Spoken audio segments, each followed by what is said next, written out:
Right,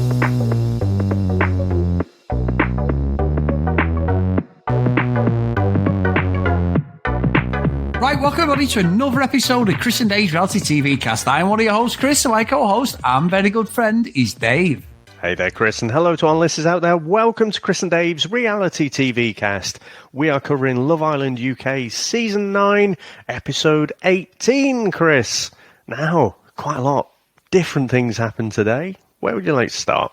Well, Dave, we start with Kai and Liv, and Kai sort of ordering Liv where to sit down over here. Not like Liv, he comes across in his monotone voice, and he's they're having a chat, and it seems so forced. But apparently, Dave, they both wanted to make a play for each other the week before, but they thought it was cut off, and there's absolutely no fucking no spark between them as far as I can see. But apparently, this is what they both wanted, so they're now going to sort of make a go of it. And I don't know where this has come from, Dave, at all, because 2 days earlier, Olivia was so upset with Tom, but now it's just like, Tom who? So I don't know what the hell's going on with Olivia. I mean, I'm finding her fascinating just watching just the way she maneuvers the villa, because it's all bullshit, and she's just playing a game to stay in there as long as she can. And as much as she infuriates me, I've got to respect the game, Dave, because she's working. It's working. Whatever she's doing at the moment, she's going to be in there for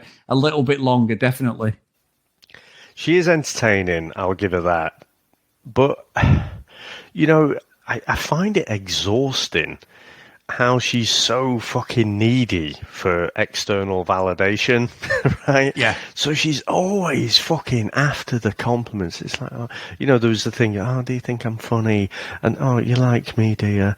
And she's probably a good fucking fit for Kai, to be honest, because she has this kind of half asleep fucking monotone voice as well.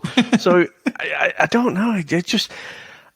Right, so I watched this a little bit out of order tonight because I missed the first sort of quarter of an hour, and then Kai seemed to be all happy and stuff, and like him and Livio together. I'm like, what the fuck did I miss? Did I miss a whole episode or something? But no, I went back. So I watched the sort of second 3 quarters, and then the final quarter I watched next, and it was like, wow, this is fucking weird, isn't it? Because I had no clue about this at all. What I would say is Kai does genuinely seem a little bit happier. I mean, compared to a normal person, that's a little flicker.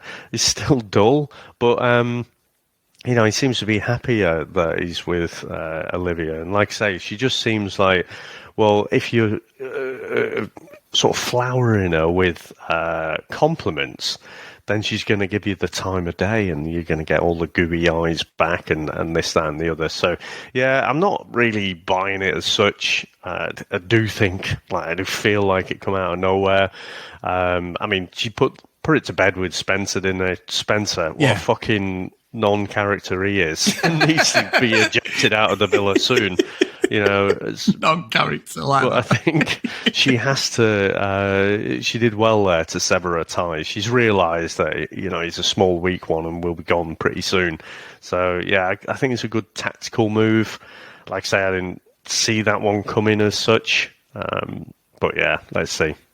Let's say, and I agree with you, Spencer, Dave, because I think Spencer and Sammy need to get together because they have done fuck all on toast, my friend. Spencer and Aaron should get together. Yeah, well, Aaron as well. That's very true. The people you see the least. But yeah, I'm with you on that. It's a manoeuvre and a tactic that is working. So fair play to Dave. And then it's sort of like, later on she frustrated me, but we'll get to that in a minute. But one of the things that really shocked me about the episode today, Dave, was that Shaq apologised to Ron. And, I stood by what Shaq said. I know we got a couple of emails there throwing shade at Shaq and from a totally different perspective. And I respect that.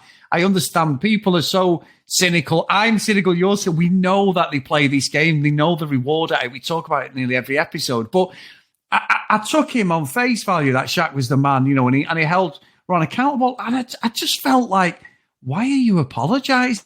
I know he's your friend, and Ron's going, I don't want you to change. I don't want you to change. So I'm like, well, why the hell are you letting him apologise to you, Ron? It's like, I didn't get that, Dave. I didn't understand why he backed down, because I thought his points that he made to Ron were validated, and what he said to Tom as well a couple of days earlier. It's a bit of a tough one, actually. I thought he was right in everything he said.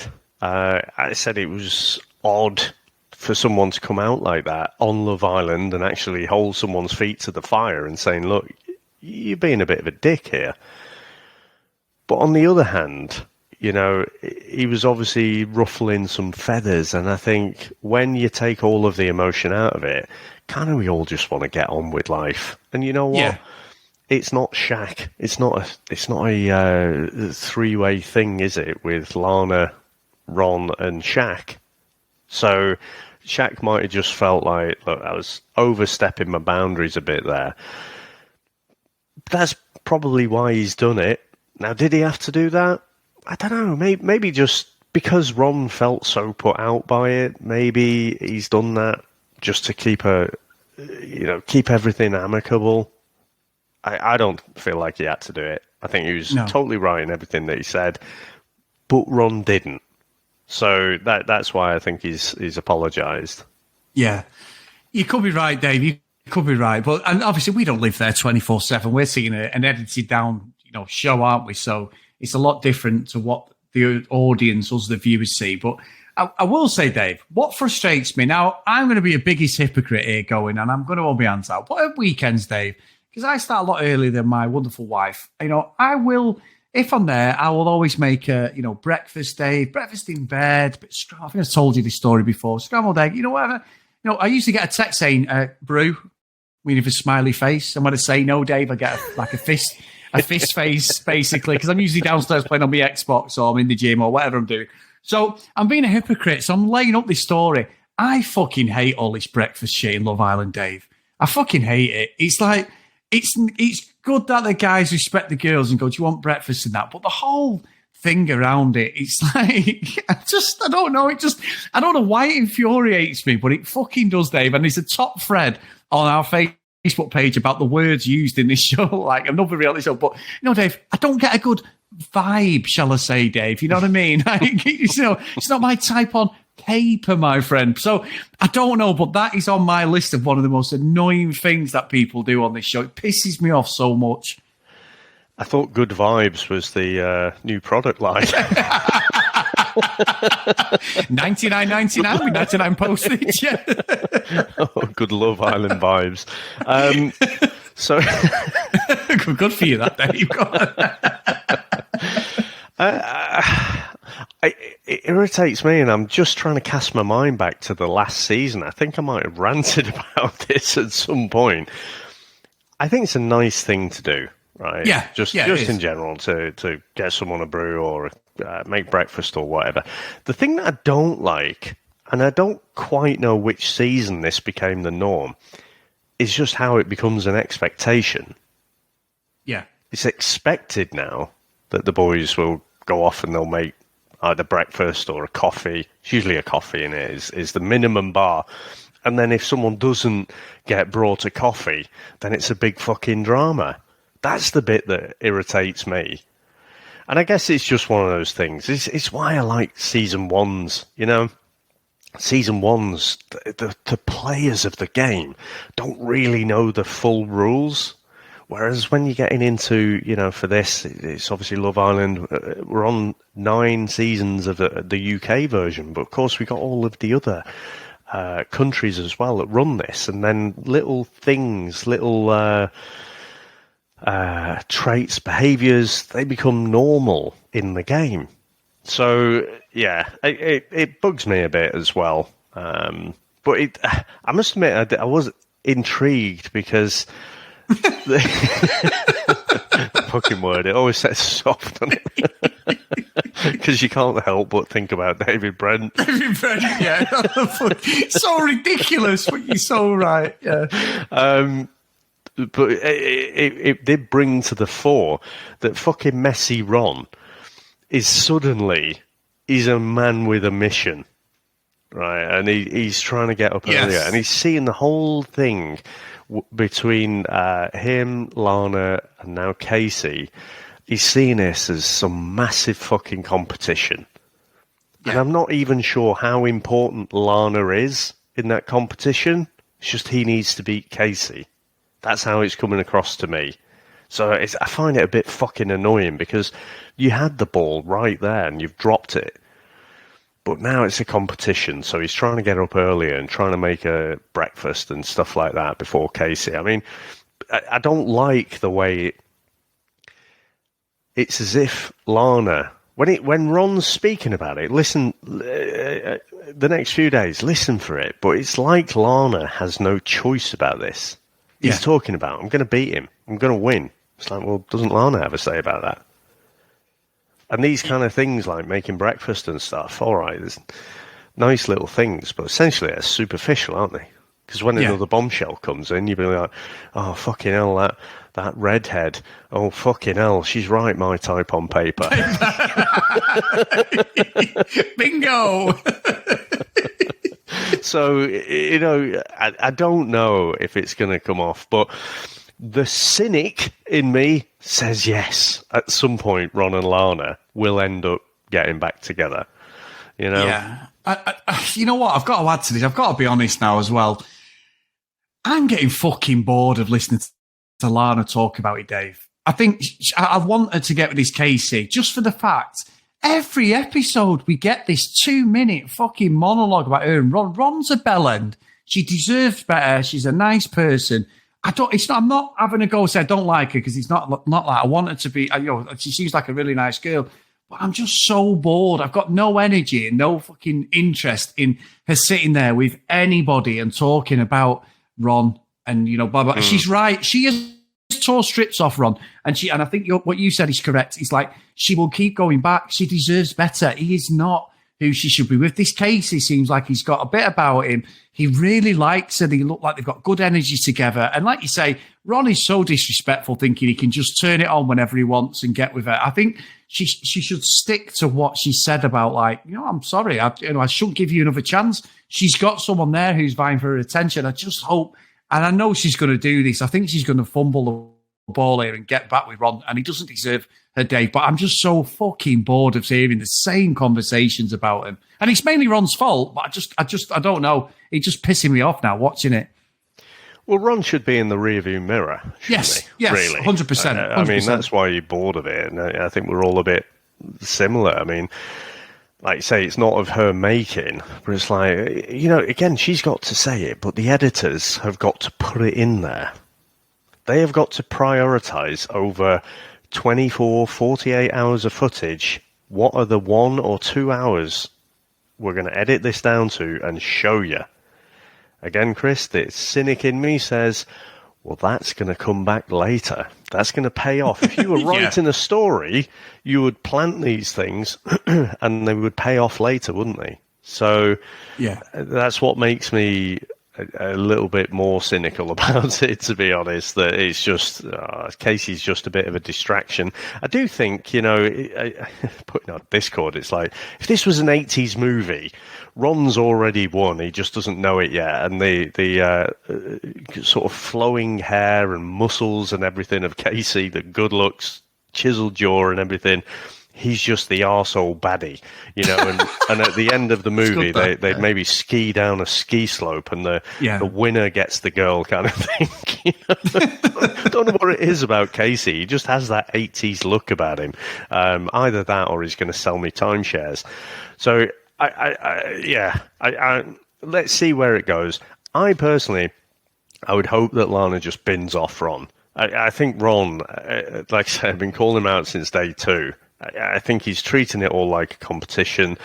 He's saying the words that he treats, that he puts Lana as his first priority, but his actions never repeat that. You know, they never back up what he's actually saying. So I just think he's full of shit. And yeah, I mean, I'm hoping she does move on, but I don't think that will happen. If I was to place a bet, Lana and Ron will end up back at least before Casa Amor. Oh, then they'll be back and split up again. In fact, let's hope for that, just for the show, Dave. So, that's terrible. But anyway, Dave, you know, we get a game. Now, usually, I cannot stand the fucking games. They are absolutely shit on toast, Dave. I've got to say, I hate them. I just find them so fucking boring. They're always sexualized or whatever it is. It's always something stupid. and they all run off like the 3-year-old kids, Giddy Dave, like in the playground at the end. Like, it's so stupid. But this one kept me more than interested, my friend. And not because I like the fact that everybody's swapping fucking cold sores for, the afternoon, and everyone's going to have some COVID. Exactly. It's fucking minging, isn't it? They're all there. But we get a kissing game. So the guys have all got a mask on. They don't know who, and eye masks, I might add, by the way, guys, not a gimp mask, an eye mask. They're not in the vibe section of the reality show yet. But the girls have then got to kiss, and then at the end of each round of kissing, and the girls have to kiss every single guy, they get a score. And then, the guys just make it out of 10, whatever they want. There's a lot of half scores today, like 8.5 days, 7.5. So we go through the whole game, and we get all of them, kiss the guys, and there's a couple of ones that stood out. So one of the best ones was Jesse got a 0.5 from Aaron, which was harsh, wasn't it? That was harsh. And then there was other ones kissing. I think Tom said one of them was that's a hard kiss, and one of the hardest kisses I've ever had, but not the right hard, Dave, just really hard on his lips. Angry, something. Yeah, angry kiss. So we got different ones. So the ones that stood out the most was Liv ended up coming second. She was one of the favourites. Tanielle kissed Ron for rather a long time, to the point where everyone felt uncomfortable, apparently, and even Lana turned away. Shock horror. And then Tanya was the belle of the ball, Dave. She absolutely got 9s plus across the board, so much so that Shaq actually said if he could go higher than a 10, I think he obviously knew who it was, then he would score a higher than a 10, Dave. So I didn't think anything of this. I thought, fair enough. But we got fallout, didn't we, my friend? Yeah. And over the last week, we've been singing Shaq's praises. And I think rightly so, even though not everyone agreed. From our perspective, he was doing all the right things.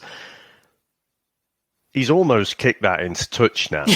And he's completely undone all of that good stuff that he was doing to become coming across like a massive fucking psycho, Chris.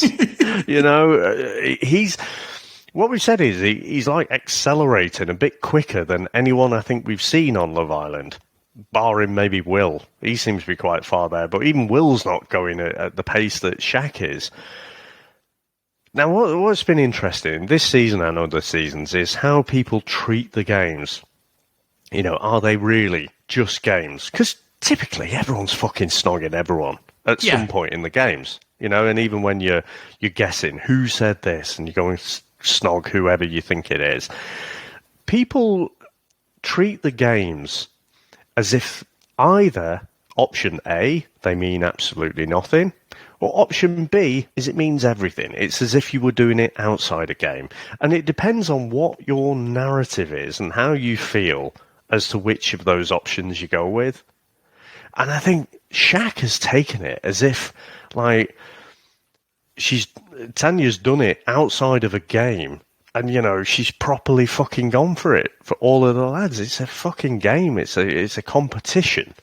So Tanya herself had said, she thought she'd have been, Shaq would have been happy about it.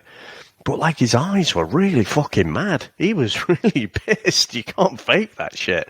So, yeah, I think he needs to fucking calm himself down. And unfortunately, I don't want to, we just like a laugh and a joke, don't we? But, that is not a good trait to have. That's really quite fucking controlling. And he's just taken something that happened in a game, a little fucking competition, way too seriously.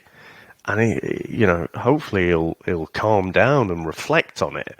But, yeah, it's not a good look for Shaq at all. No, and it caught me completely off guard, Dave, completely off guard. I was thinking, where's this come from? It's because, it's a game.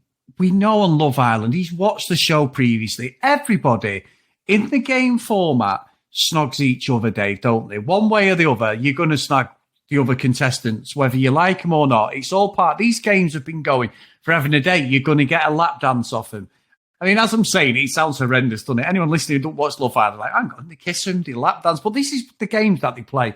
And it's all done about the heart rate stuff and all these sort of things, in it. And it's all to manipulate the relationship to create drama. Like the lie detector tests in the past, they don't do them now, and quite rightly, but they were a massive highlight of Love Island, and it was all ways to create a load of drama.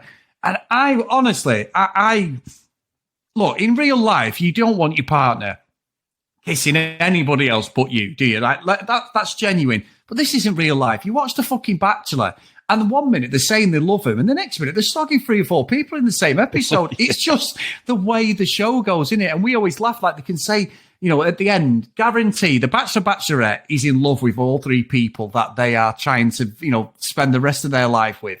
And we know they don't last pretty much, but that's the nature of the show. That's what you sign up for. Love Island is the same. I'm with you. I thought he was such a bad look. He's been absolutely on form, Shaq, with everything he's done. And I just thought he'd let himself down there. And the fact that he was fuming, but then he's not got somebody like Shaq to validate and tell him you're wrong. He needed to look in the mirror. He needed a Shaq. And what did Tom and Ron do? No, you're right, bro. Yeah, you're right. You're right. And I'm like, you pair of dickheads. He has been your moral conscience in there for this whole time. And the one time he needs to be checked and put back in his place and said, I'm sorry, you're actually wrong here. You're completely overreacting. They fucking didn't, did they? And I'm like, well, you aren't good friends at all. Yeah, he needed a calm Shaq to have a word with wound up Shaq. yeah, he did. And Chris, I was stunned that Ron and Tom were both like, yeah, it's not nothing, I mean, she properly fucking went for it, didn't she? And put all the blame on her. It's like, I was gobsmacked. I was like, you pair of bastards. Like, it's a fucking game. I just don't get it at all. Like you say, in real life, fucking hell, you would be pissed off, wouldn't you? You just, oh, right, you've just fucking snogged 5 blokes. You've been married 10 years. What are you doing? That is a different scenario. They go into this fucking game, this game show, knowing what the types of challenges are. And it's like, she had to kiss everyone. Now, could she have given everyone a peck? Yeah, but then she'd just be throwing the towel in, which is probably what Shaq was expecting. But I think it's a bit of a fucking ask as well when you're on Love Island. So, I would expect everyone to play that game to try and win. Yeah. And it's fucking ridiculous. So, again, all the boys in shit corner for that one, pretty much. But, yeah, so that and you stole my thunder bit there, because I was going to say about the boys as well, like Tom and Ron. Like, what was in their head when they were saying that? Yeah. It's ridiculous, wasn't it? Great TV, but ridiculous. And Tanya's right. It gives her the ick. That's it. Yeah. And what about, what do you think about Tanyel as well? I mean, I don't know if it was the camera angles, but fucking hell, there was a lot of tongue in there, Chris. Yeah. Especially 100%. with Ron.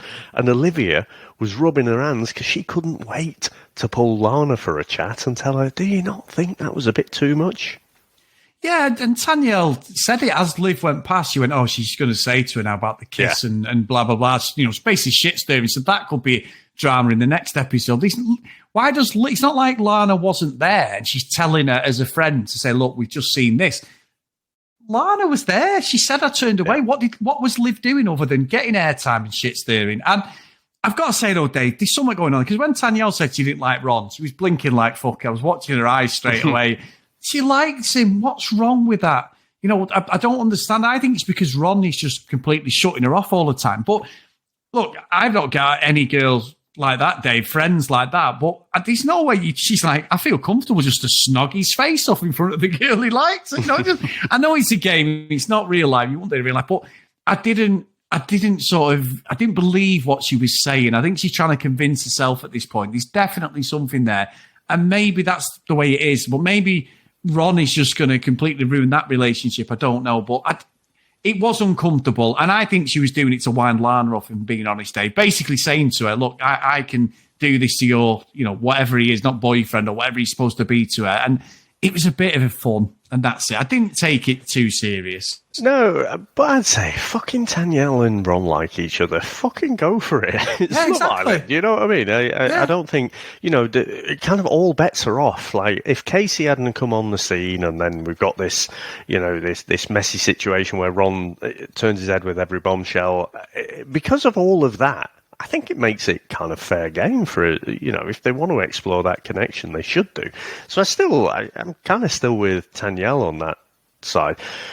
It's just a pet hate of mine, Chris, but when she's in the VT room, I can't stand it when someone's trying to make a point and then they're shaking their head about. You know what I mean? It's weird. Danielle does it when she's animated about something.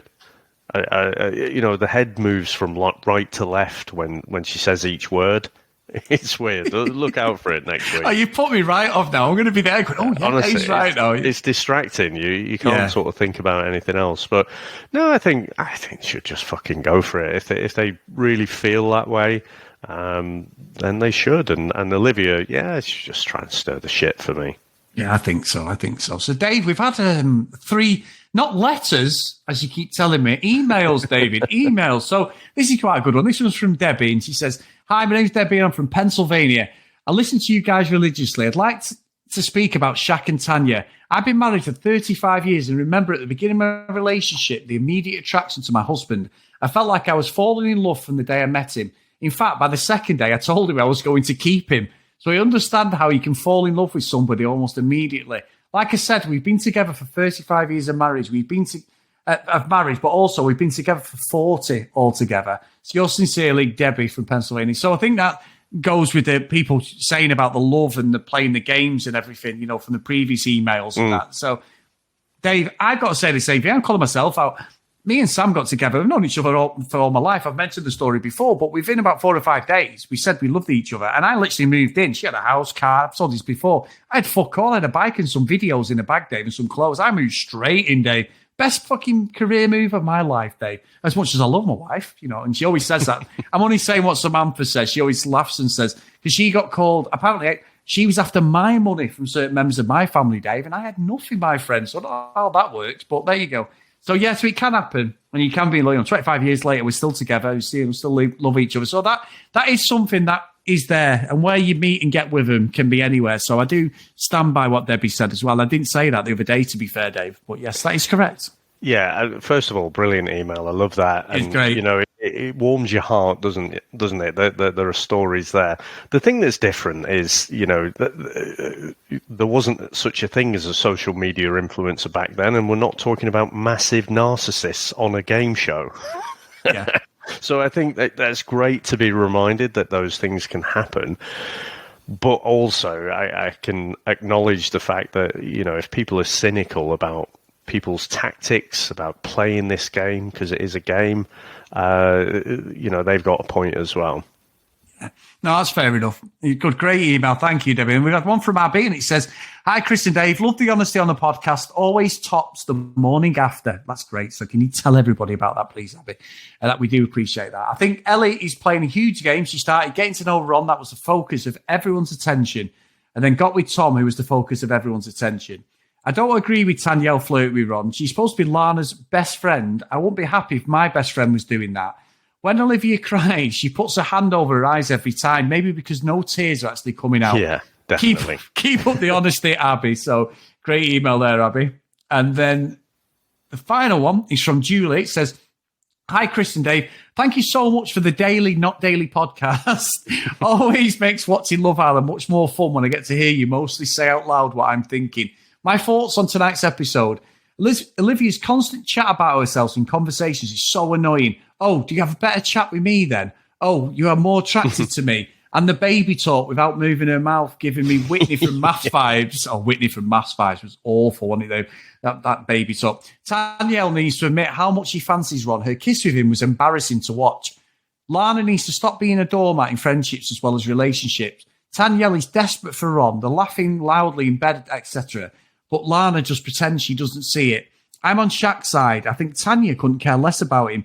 She can't keep eye contact with him. Even when he's saying he loved her, she didn't seem that bothered. Thanks for listening to my ramblings. Keep up the good work. Julie, your Glaswegian friend. So thank you very much, Julie. So what? Pennsylvania and Glasgow Day. Brilliant. I know. All over the place. Over the map, aren't we? So yeah, thank you for brilliant. Absolutely brilliant there. No, thank you, guys. And if you do want to email us, please email us at cdrealitycast@gmail.com. Please follow us on social media at cdrealitycast. And if you do get a chance, get over to Facebook, Chris and Dave's Reality TV Cast. We're up to 430 people now. So we're getting there, Dave. Only another 70 to go. So good. So that's just the target I've set. There's no real reason we need to get to 500. I just want to set that target because it's so good when Love Island's on. We get a lot of new listeners in. So if you do get a chance, please come over, guys. If you want to support us a bit more, get over to patreon.com/CD Realitycast. And just before I do the roll call of honour, on Friday, I will be on, if you're in the UK, the Three Counties BBC show around about 7:10 with Bad Michelle again. So talking Love Island, Dave. I'm now a Love Island for our podcast. The CD Realitycast is now a Love Island specialist for the BBC Three Counties, Dave. I don't actually swear, which is an absolute thing. I've sit there, go, don't swear, and I don't swear, guys. You will be happy to know. But we just talk about a couple of things that have happened on this week's show and that. So it's just been good fun being on there. So thank you to them for having us on. So today's roll call of honour is Cassie, Megan, Kate, Maggie, Kristen, Zoe, Gillian, Michelle, Keith, Helen, Brianna, John, Joanna, Libby, Katie, Dee Dee, Priscilla, Susan, Hennessy, Tracy, Lauren, Lucky Lou, Green and Kent Gustafson. So thank you so much for all your support this week, guys. One more episode for this week, and at least we get a day off then, David. Oh, God. Yes, please. I